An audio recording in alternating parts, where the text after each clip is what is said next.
All right, today on Musician's Edition, we're gonna do something really fun and disagree with something that's written in your book. All right, so where we're gonna do this is on page 6 of the Mallets section of Essential Elements, and we're looking specifically at number 18. All right, so where we're gonna disagree with the book here is on some stickings, right? Some different sticking choices. There's no right or wrong way to do this. There's just ways that work better or worse for some people. Right? I found there are some rules that we can apply to stickings that generally work really well for everyone. And so that's why we're going to disagree a little bit here and break some of what's written in the book. Okay. So you see over the top of number 18, the note says right hand lead, right? So when we play right hand lead, we're putting our right hand on the strong beats, right? And we're anytime that we alternate, we're always starting with our right hand. So we're trying to put our right hand on beat 1, we're trying to put our right hand on beat 3, which tend to be the stronger notes within a measure. Okay? So I have no problem with the way they have it laid out in the book in measure 1, right, right, left, right, right, right, right, and then here's where I have a problem in measure 3. And the reason is, you see we're playing a C with the right hand and then an E flat with the left hand, which makes me move my left hand beyond my right hand, right? And then my right hand has to come underneath my left hand here to play D, and then C with the left, B flat with the right. There's nothing wrong with that sticking. There's nothing just terrible, horrible about it, but I think I have one that's going to work just a little bit better. And where we make that change is on beat 3 of measure 3. All right. So we play right hand C, and then if we switch to left hand just for that note on beat 3, and then continue to alternate, that'll put our right hand on beat 4 on the E flat. So now, instead of having to do this with my hands, I'm doing this with my hands, right? And I'm keeping them on their respective sides as opposed to crossing them over one another, okay? So left on C, right on E flat, and then we can continue to alternate down to the half note. And then when we get to measure 1, 2, 3, 4, 5 to the F, then we can switch back to our right hand and continue the right hand lead that we had going on, right? Now, one measure from the end, we have the same issue, right?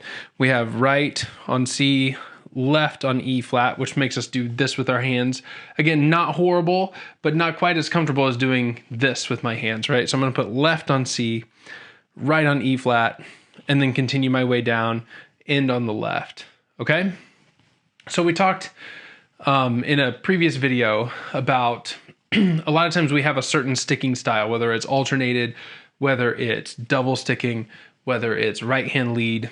And within a piece, we need to use a combination of all of those because music is typically not laid out in a way that just one sticking or another sticking style will work for that one, right? So we need to think about different passages in the piece and what type of sticking will let us execute those passages with the most accuracy and the most ease, as opposed to sticking with just one specific sticking style, okay? So that's kind of what we're doing here. So we're gonna make a couple changes, right? So measure 3, beat 3, instead of a right, we're gonna change it to left.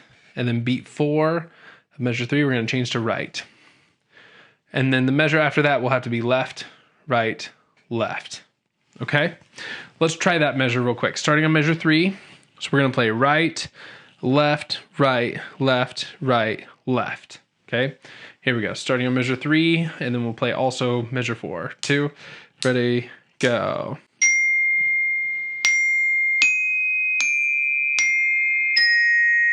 Okay, and you can see how that allows me to get my left hand and my right hand over those two notes before it's time to play them. If I play the written sticking, then I have to play right, right, left, right? And I end up kind of doing this a couple of different times in there to get to E flat with my left, get to B flat with my right. And it just tends to be more comfortable to keep our right hand on the right side, left hand on the left side.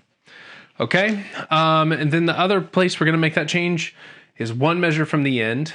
We're gonna change that to left, right, left, right, left. Okay, So here's 2 measures from the end. Left, right, left. 1, 2, ready, go.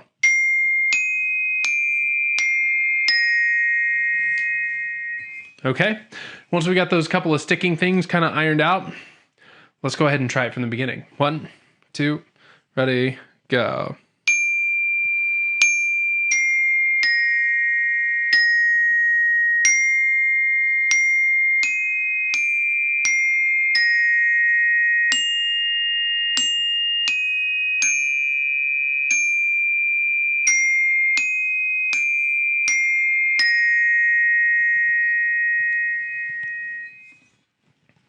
Okay, so what that can boil down to is a little rule about sticking where we want our right hand to play the highest note in a passage. We want our left hand to play the lowest note in a passage, okay? And the reason we want to do that most of the time, again, there are plenty of exceptions to that rule, but it's a really good starting point because if we play the highest note of a passage with our left hand, then we have our left hand getting on the other side of our right hand. Just like we would have in measure 3 if we played the written sticking, right? We'd have our left hand going higher than our right hand, which puts us in this kind of awkward position here. Same way on the other end, right? If we let our right hand play the lowest note, then our right hand has to go past our left hand on the lower end of the instrument, and then we're in this awkward position or this awkward position. If we flip that and we just work the sticking in whatever way we do to where our right hand plays the highest note, left hand plays the lowest note, then we can avoid a lot of those kind of awkward positions that are going to affect our accuracy down the road. Okay? So you can think about those different options, right? When you're choosing stickings for a piece, think about everything that's in your toolbox, right? You have double sticking, you have alternated sticking, you have right hand lead. We haven't really done much left hand lead, but we will soon, and it's just the opposite of right hand lead. And then you have the right hand play the highest note, left hand play the lowest note. And you can use all those different things, all those rules and different options to find the sticking that's going to let you be the most accurate and the most musical on this instrument. All right, so have fun with that, and I will see you next time.